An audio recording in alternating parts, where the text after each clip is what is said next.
தர்மஸ்தலா விவகாரத்தில் நாராயணனும் அவரது தங்கையும் எதற்காக கொல்லப்பட்டார்கள்?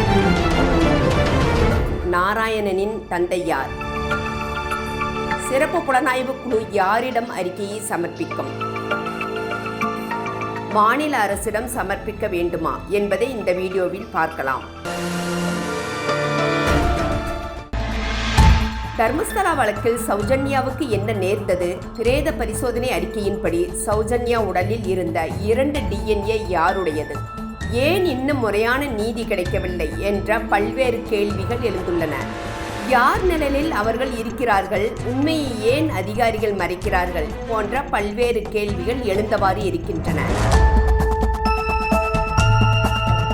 தர்மஸ்தலா விவகாரத்தில் அண்ணன் தங்கை இருவர் கொல்லப்பட்ட செய்தியும் இன்னும் தீர்க்கப்படாமல் இருக்கிறது என்று கூறப்படுகிறது. அவர்தான் நாராயண் மற்றும் அவரது தங்கை. தர்மஸ்தலாவில் உள்ள கோயிலில் 60 வயது நாராயண் வசித்து வந்தார். அவருடைய முந்தைய தலைமுறையினர் யானைகளை பராமரிக்கும் யானை பாதுகாவலர்களாக இருந்துள்ளனர். நாராயணனின் தந்தையும் கோயிலின் சேவையில் ஈடுபட்டிருந்தார். அவரது கடின உழைப்பையும் நேர்மையையும் கண்டு கோயில் ஊழியர்கள் மிகவும் ஈர்க்கப்பட்டனர். கோயில் நிர்வாகம் அவருக்கு நிலத்தை பரிசாக அளித்தது. காலம் கடந்துவிட்டது. நாராயணனின் தந்தை காலமானார். அவருக்கு நிலத்தை பரிசாக அளித்த நபரும் இல்லை. இந்த நிலம் நாராயணனுக்கு சொந்தமானது. நாராயண் பெற்ற நிலத்தின் அருகே ஒரு புதிய நெடுஞ்சாலை செல்லப்போகிறது என்பதை தற்போதைய கோயில் நிர்வாகத்தினர் அறிந்துள்ளனர். அப்படி ஆகும்போது நாராயணன் நிலத்தின் மதிப்பு பல மடங்கு அதிகரிக்கும் என்று கருதியுள்ளனர். இதை மனதில் கொண்டு நாராயணனிடம் நிலத்தை திரும்ப கேட்டுள்ளனர். ஆனால் நாராயண் ஏன் தனது நிலத்தை கொடுக்க வேண்டும் என்று கேள்வி எழுப்பியுள்ளார். நாராயண் நிலத்தை கொடுக்க மறுத்தபோது நாராயணன் வீட்டில் அவரது குடும்பத்தைச் சேர்ந்தவர்கள் அதிகாரத்தை காட்ட தொடங்கியுள்ளனர். முதலில் மின்சாரம் மற்றும் நீர் விநியோகம் துண்டிக்கப்பட்டுள்ளது. அவரது மனைவி மற்றும் குழந்தைகள் மிரட்டப்பட்டுள்ளனர். இதனால் சோர்வடைந்த நாராயணனின் மனைவி குழந்தைகளுடன் தனது பெற்றோர் வீட்டுக்கு சென்று விட்டாராம். நாராயணனும் அவரது சகோதரி மட்டும் வீட்டில் தனியாக வசித்து வந்துள்ளனர். இந்த சூழ்நிலையை பயன்படுத்தி 2012 செப்டம்பர் 21 நாராயணனின் வீட்டுக்குள் சிலர் நுழைந்துள்ளதாக கூறப்படுகிறது. அவர்கள் அவரது சகோதரியை நாராயணனின் கண்முன்னே பாலியல் பலாத்காரம் செய்து பின்னர் இருவரையும் கொடூரமாக கொன்றதாக கூறப்படுகிறது. இதை அக்கம்பக்கத்தினரும் சாட்சியாக பார்த்ததாக கூறப்படுகிறது. ஆனால் யாராலும் ஒன்றும் செய்ய முடியவில்லையாம். இறுதியில் இந்த வழக்கு ஒரு கொள்ளை வழக்காக முடிக்கப்பட்டது. தற்போது இந்த வழக்கில் நியாயம் கோரி நாராயணனின் மனைவி சிறப்பு புலனாய்வு குழுவில் புகார் அளித்திருக்கிறார். இப்படி பலரும் தர்மஸ்தலா விவகாரம் தொடர்பாக சிறப்பு புலனாய்வு குழுவை அணுகி வருகின்றனர். இந்த குழுவும் ஏறக்குறைய தனது ஆய்வை முடித்துக் கொண்டுள்ளது என்று கூறப்படுகிறது. சிறப்பு புலனாய்வு குழுவுக்கு என்று காவல் நிலைய அந்தஸ்து வழங்கப்பட்டு இருந்தது.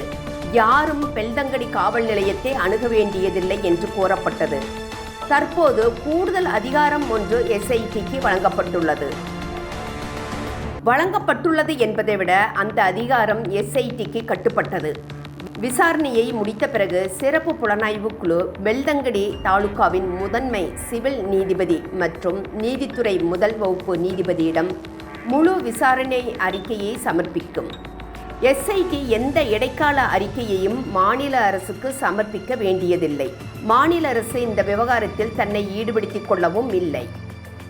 பீமா ஜூலை 11 BNS சட்டப்பிரிவு 183 கீழ் நீதிமன்றத்தில் தனது வாக்குமூலத்தை பதிவு செய்திருந்தார்.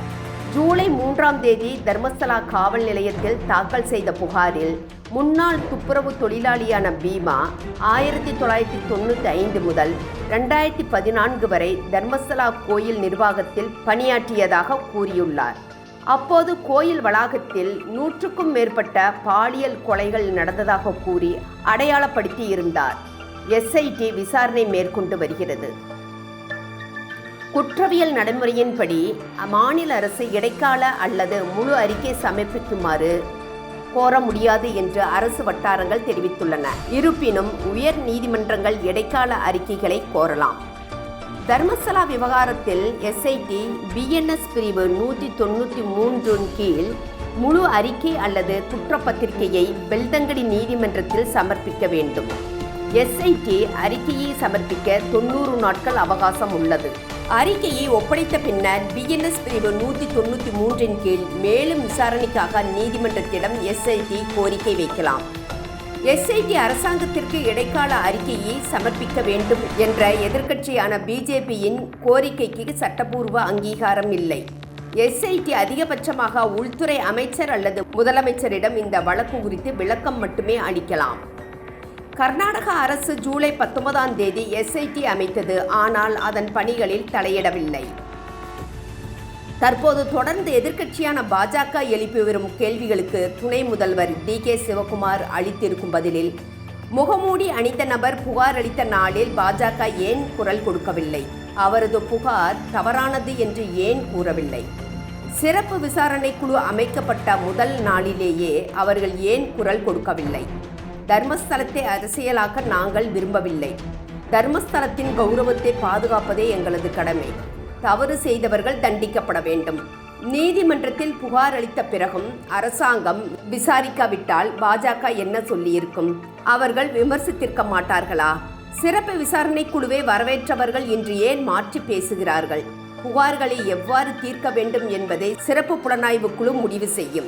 அவர்களது விசாரணையில் அரசு ஏன் தலையிட வேண்டும் என்று கேள்வி எழுப்பியுள்ளார். இதற்கிடையே 1987 முதல் 2025 வரை தர்மஸ்தலத்தில் ஒரு குழந்தையின் உடல் உட்பட 279 உரிமை கோரப்படாத உடல்கள் புதைக்கப்பட்டதாக தகவல் அறியும் உரிமை சட்டத்தின் கீழ் தெரியவந்துள்ளது.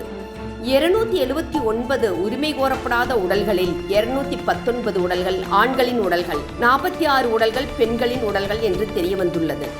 ஒரு குழந்தை உள்பட 14 உடல்களின் பாலினத்தை அடையாளம் காண முடியவில்லை என்பதும் தெரியவந்துள்ளது. இப்படி தினம் ஒரு செய்தி வெளியாகி வருகிறது. பார்க்கலாம் என்ன நடக்கிறது என்று. நண்பர்களே, எங்களது யூடியூப் சேனலை சப்ஸ்கிரைப் செய்யவும், லைக் செய்யவும், ஷேர் செய்யவும் நன்றி.